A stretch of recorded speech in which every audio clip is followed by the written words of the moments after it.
simple, and people can just plug a game in, fire it up, and play the game without a 32-page instruction manual or a degree in physics, and you can just have a good time.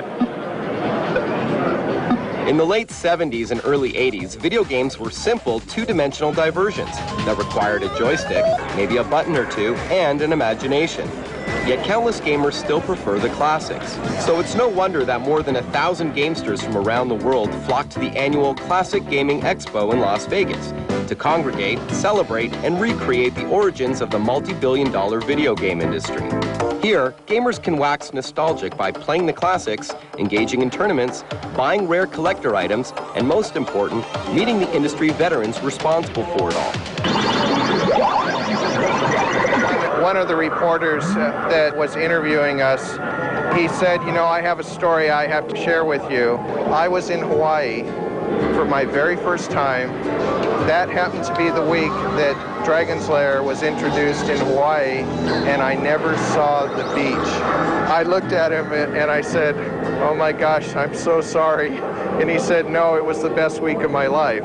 Dragon's Lair was the first Laserdisc game to hit the market back in 1983. Now in its 19th year, it's pulled in more than $130 million in revenue. Now that's a lot of quarters. And more will be rolling in. Coming next year is Dragon's Lair 3D, a classic brought into the 21st century. Hollywood veteran Don Bluth, responsible for Titan AE among many other films, is in charge of the animation.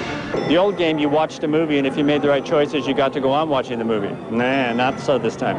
You have to actually move him around, you have to push buttons, and you have to move the sword, and you tell him what to do. So you become like a puppeteer of this little knight.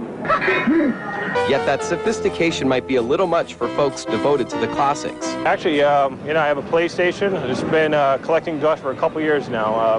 Just been playing the Atari. That's what does it for me, as you can see. The older games offer a lot of family fun where you can actually sit down with the family and play the game. A lot of the newer games now are really fast. A lot of them are kind of complicated. Take months to learn. The classics seem to strike a chord with gamers, even if they weren't around when these games debuted. The Classic Gaming Expo is not just for those who come to play or purchase these classic games, but believe it or not, new games are created for these ancient systems, such as the ColecoVision. Anybody remember one of these? You've got a number of homebrew games on display and also being sold.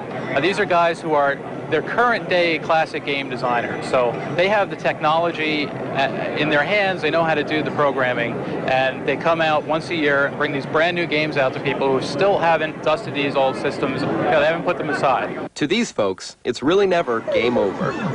A lot of folks are keeping their classic games going right on their PCs. They're downloading emulators, which allow them to play their old favorites without scouring the yard sales for used Ataris. But they could be running a risk. Unless they own an actual copy of the games they're playing, they're breaking copyright law. Next up on the dot, think Pentiums are powerful? The original launch date was set for late this year, but has now been moved back to February 22nd. No reason given for the decision. Rival Nintendo was forced to move its U.S. launch date back 2 weeks because of excess demand. You heard it, falling semiconductor prices and slumping demand are forcing companies such as Japan's Toshiba to undertake serious restructuring. Some chip makers may go down altogether.